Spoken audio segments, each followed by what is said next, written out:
Semuanya, ketemu lagi di channel aku. Apa kabar teman-teman semuanya? Aku udah lama nih nggak nge-vlog bikin video information ya.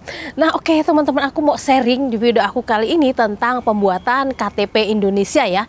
Pembuatan KTP Indonesia yang mudah banget, tapi ketika aku membuat sendiri, aku mengalaminya, aku harus pergi ke Pengadilan Negeri Lampung. Nah, itu kenapa sih, makanya aku ingin sharing sama teman-teman di sini ya. Nah, oke, sebelumnya aku kasih ulasan di awal ya, karena sekarang itu Indonesia itu sudah menggunakan sistem biometrik ya, jadi elektronik kayak gitu datanya. Jadi data kita akan direkam sekali untuk seumur hidup gitu ya. Jadi buat teman-teman yang belum memiliki dokumen Indonesia, segeralah untuk membuat dokumen Indonesia ya. Dan ingat, pembuatan dokumen itu harus dipatenkan ya, jadi sudah tidak bisa diubah-ubah seperti dulu. Nah, kalau dulu sih mungkin ada yang bisa dimanipulasi gitu ya, karena kan lima tahun sekali tuh, 5 tahun masanya kan sudah berakhir gitu ya. Nah, jadi kan itu mungkin kita bisa ganti nama, bisa apa, kita nggak tahu ya. Nah, tapi kalau sekarang, kalau dulu kan 5 tahun tuh datanya kita kan udah hilang. Nah, tapi sekarang itu enggak ya, sekarang itu sekali untuk selamanya. Jadi teman-teman hati-hati banget ketika ingin membuat dokumen ya. Pastikan bahwa pembuatan dokumen itu tidak akan membuat masalah di kemudian hari ya gitu ya. Khususnya buat teman-teman yang berada di luar negeri yang dulu umurnya itu dituakan dari PT ya. Jadi bagaimana solusinya ya, teman-teman harus mengikuti data dari data yang kita pergunakan untuk ke luar negeri, karena kita bakal dapat masalah kalau mengikuti dokumen yang ada di Indonesia. Jadi ya sistemnya yang dokumen di Indonesia harus mengikuti dokumen kita yang ada di luar negeri gitu ya. Itu kalau kita mau keluar negeri gitu ya. Tapi aku merasa lebih baik kita mengikuti data kita yang di luar negeri ya, daripada kita harus mengikuti dokumen kita yang di Indonesia. Anytime mungkin suatu saat kita mau keluar negeri, kita bakal dapat masalah kayak gitu ya. Nah, jadi data ini sekarang sudah biometrik, jadi sudah nggak bisa diganda-gandakan, nggak bisa diubah-ubah lagi. Jadi pastikan teman-teman kalau bikin dokumen itu yang mempermudah kita dan yang sebenarnya gitu ya, ikuti dokumen paspor atau dokumen luar negeri. Nah oke, ini teman-teman aku sharing nih experience aku waktu itu. Kan aku bulan Juli kemarin aku pulang ke Indonesia, memang tujuan aku untuk membuat KTP Indonesia yang aku belum punya, KTP biometrik atau KTP elektronik ya, yang baru ya. Nah, aku tuh punya KTP aku lama, itu yang 5 tahun itu sudah masanya berakhir, itu memang udah ada ya. Nah, tapi kan itu sudah kadaluarsa, jadi aku bikin yang baru, namanya aku warga negara Indonesia. Aku masa nggak punya dokumen Indonesia, itu kan kayak kurang afdol banget buat aku gitu ya. Nah, di sini aku buat KTP. Nah, buat KTP itu aku bawa dokumen sebagai approve KTP aku yang baru ini, yaitu kartu keluarga dan juga akte kelahiran dan juga KTP aku yang lama gitu ya. Nah, ini dokumen aku, akte dan juga kartu keluarga dan juga KTP aku yang lama itu semuanya sudah sama dengan dokumen luar negeri paspor aku ya. Jadi nggak ada yang beda gitu ya, dari tempat tanggal lahir dan semuanya itu sama kayak gitu ya. Cuma kalau yang lama itu tidak pakai barcode. Nah, akte kelahiran sama sertifikat kelahiran juga sama kartu keluarga itu nggak pakai barcode ya, yang lama. Nah, yang sekarang kan pakai barcode kayak gitu ya. Nah, itu sebagai approve dokumen aku untuk bikin KTP yang baru. Nah, itu bikinnya itu nggak lama sih, bikinnya itu mudah banget. Nah, setelah aku booking ya, aku daftar, itu aku langsung masuk. Itu diadakan di pengecekan ya, apakah aku tuh sudah pernah bikin KTP atau belum ya. Nah, di situ ada datanya, aku belum pernah bikin KTP. Setelah itu aku direkam data kita gitu ya di komputer, diambil foto kita. Nah, itu nggak lama sih, mungkin hanya 10-15 menit ya, karena kita perlu kasih jari kita ini ya, sidik jari kita itu. Nah, setelah itu oke, kita tinggal nunggu selesai, nanti sore atau besok kita bisa ambil. Nah, kebetulan di kemudian hari yang mengambil KTP aku itu keponakan aku gitu ya. Nah, sama keponakan aku tuh langsung dibawa pulang gitu aja lah, bukannya dipoto dikasih tahu aku dulu ini bener apa enggak gitu. Jadi kalau anyway ada sesuatu yang salah itu bisa dikomplain di tempat itu juga. Nah tapi sama keponakan aku langsung dibawa pulang gitu. Nah pas aku ngeliat di rumah itu kok tempat tanggal lahirnya dan tahunnya itu salah, nggak ada yang bener sama sekali dengan dokumen approve aku kayak gitu. Nah di sini aku tuh heran bagaimana sih kerjanya, ini kesalahan itu di mana, sedangkan aku tuh pakai KTP yang lama, aku pakai akte kelahiran dan juga KK itu semuanya itu sama, dokumennya nggak ada yang beda gitu ya. Dan juga bahkan saya bawa KTP Hongkong aku semuanya itu sama, waktu bikin itu aku tak tunjukin juga KTP Hongkong aku, jadi semuanya dokumennya tuh sama gitu, nggak ada sama sekali perbedaan gitu. Nah kenapa jadinya itu kok nggak sama gitu. Nah di sini aku tuh kayak gregetan banget gitu ya. Tapi anyway ya harus aku perbaiki kan gitu ya, nggak ada gimana sih ya, kayak nggak ada pilihan lain. Nah terus aku itu pergi ke agensi ya, di situ kan ada agensi kayak ya dia tuh dulu mungkin kerja di situ gitu, dia paham masalah seperti itu, dia kenal orang situ, aku lebih baik minta tolong sama dia yang dia lebih paham gitu ya kan. Aku sudah sekitar berapa sih, hampir 20 tahun lebih aku tuh nggak di Indonesia, jadi aku tuh cuma tahu informasi Indonesia ya dari internet gitu, dan itu kan belum tentu bener banget kayak gitu kan karena cuma berita. Nah jadi aku minta bantu Mbak Ana untuk menyelesaikan masalah KTP aku yang bermasalah gitu ya. Nah setelah itu sama Mbak Ana itu dibawa KTP aku itu ke capilnya ya.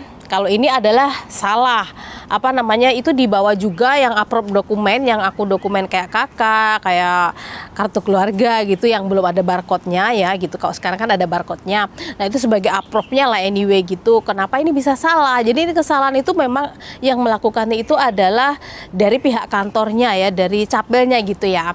Nah ternyata dia nyuruh aku datang ke sana. Nah kebetulan Mbak Ana udah datang ke sana dulu, jadi akunya itu masih di rumah. Nah terus akunya lagi sibuk bersih-bersih, jadi aku nggak bisa angkat teleponnya Mbak Ana. Mbak Ana langsung pulang ke rumah aku. Dia bilang aku suruh ke sana. Itu aku panik banget ya gitu. Aku tuh mau pulang istirahat, tapi aku harus bira-biri ngurusin dokumen gini. Nah akhirnya terus aku cari mobil, aku ke sana, ke capil sana. Ngomong kenapa ini bisa keliru, sedangkan approve dokumennya itu sama semua, kenapa jadinya seperti ini. Jadi yang di tempat tanggal lahir ini punya siapa, kenapa bisa ditaruh di KTP aku. Nah itu komplainan aku yang aku agak gregetan banget, karena memang approve dokumenku itu sama plek gitu, kayak gak ada sama sekali beda-bedanya, karena dokumen aku memang sudah menyesuaikan dokumen luar negeri ya gitu semuanya. Kok ini bisa keliru kayak gitu. Dia aku tuh kayak greget banget deh, pokoknya aku nggak bisa ngebayangin dia dongkol gitu ya, kayak buang-buang waktu banget sih, aku tuh mau liburan harus ngurusin kayak gini gitu. Nah terus oke, setelah itu capelnya itu nyuruh Mbak Ana itu ngelihat di komputer nama aku kayak gitu, di typing di situ sudah ada 3 dokumen di situ, 3 tanggal lahir kayak gitu. Katanya sudah ada orang yang menggunakan dokumen aku. Nah di sini aku tuh kaget ya lah, menggunakan dokumen aku gimana? Aku tuh nggak punya dokumen ya gitu. Dokumen aku tuh sudah kadaluarsa, yang berjalan 5 tahun itu sudah sekitar juga 5 tahun atau 4 tahun yang lalu tuh udah kadaluarsa. Jadi aku tuh nggak punya dokumen apa-apa. Bahkan stafnya juga sempat ngecek kalau aku tuh nggak punya dokumen apa-apa di situ sudahan, karena sekarang ketika semuanya udah diganti elektronik, aku belum bisa masuk yang ke elektronik karena aku belum pulang dari luar negeri gitu loh. Tapi kok sudah ada 3 orang yang menggunakan nama aku, nomor NIP-nya juga itu, dan juga tanggal lahirnya itu ada 3. Nah yang dicetak tempat aku tuh tanggal lahirnya yang salah itu. Nah ini masalahnya di sini. Nah terus kita bilang itu ada kesalahan capilnya, kita minta mereka memperbaiki. Nah tapi mereka bilang nggak bisa memperbaiki saat itu juga karena itu kan dokumennya sudah biometrik. Jadi untuk merubah itu dia harus ada catatan atau surat pernyataan dari lembaga yang lebih tinggi, dari pengadilan negeri, seperti tulisan mengesahkan kalau itu memang kesalahan kayak gitu. Jadi in case suatu saat aku komplain, mereka punya bukti gitu ya. Jadi mereka nggak bisa memperbaiki di situ. Akhirnya aku pergi ke pengadilan negeri sama Mbak Ana ya. Kita minta surat keterangan bahwa ini keliru kayak gitu ya. Nah, tapi di pengadilan negeri sendiri tidak memberikan solusi ya. Mereka bilang ini ada kesalahan capil. Jadi capil sendiri yang harus memperbaiki gitu ya. Ini yang kesalahannya itu di bagian pengetikan atau di bagian mereka salah mengambil tempat tanggal lahir orang, datanya orang, kita nggak tahu ya gitu ya. Nah, kalau terkenalnya sih apa sih itu duplikat ya, duplikat dokumen, duplikat ya gitu. Nah, ini kan kayak sudah duplikat ini kan kayak ngeri juga gitu. Takutnya kan dokumen kita dipakai sama orang lain untuk berbuat kejahatan sesuatu. Nah, ini kalau sudah duplikat begini, masalahnya itu sudah ribet. Jadi kayak kita contohnya tuh kita bikin baju, pas kita motong itu sudah keliru. Jadi kita harus memperbaiki dari awal, itu kayak nggak mudah banget ya, itu kita harus melalui proses gitu ya. Nah, di pengadilan mereka nggak mau kasih surat keterangan ya. Kalaupun dengan cara yang baru itu kita harus mengubah KTP kita yang salah itu tadi, kita harus melalui persidangan ya. Dan persidangan itu memakan waktu minimal 3 minggu sampai 1 bulan, dan itu kita harus attend by person, kita harus datang orangnya gini ya, by person. Aku harus hadir gitu ya untuk menghadiri persidangan itu, memberikan kesaksian bahwa aku itu memang tidak menyalahgunakan atau memang itu kesalahan dari pihak capil gitu ya, bukan dari aku gitu ya. Nah, itu juga kita harus mencari seorang pengacara ya. Saya tanya prosesnya bagaimana. Prosesnya ya kita harus ditulis dulu, kita membuat permohonan, lalu mengadakan jadwal sidang. Nah, itu aku tuh sudah panik banget. Kenapa? Karena aku itu 2 hari lagi aku udah nggak di Indonesia, aku udah terbang ke Hong Kong. Nah, kebetulan waktu itu waktu aku tanya masalah sidangnya itu sangat ribet ya. Kita harus kita harus menyewa pengacara, lalu kita mengajukan permohonan, lalu nanti ada tanggal sidangnya kapan kayak gitu. Itu makan duit banyak banget ya gitu ya.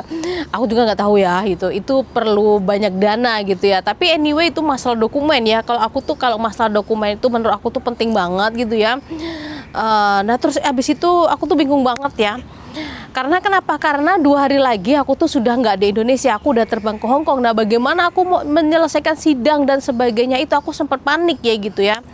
Tapi akhirnya terus karena mereka tuh nggak bisa ngasih aku solusi, malah dia minta katanya ya kamu yang paspornya ngikutin yang KTP yang sudah jadi ini aja lah. Gimana ngikutin KTP yang sudah jadi? Ya saya nggak mau, itu salah. Sedangkan dokumen aku tuh semuanya tuh benar, tanggal lahirnya sama. Cuma ini aja yang salah. Malah kalau aku harus mengganti pasporku yang ini tuh bahaya. Nanti aku bisa dapat masalah dikiranya aku main-main sama dokumen aku gitu. Aku ya nggak mau, aku harus minta dirubah KTP aku itu ya yang salah itu gitu ya.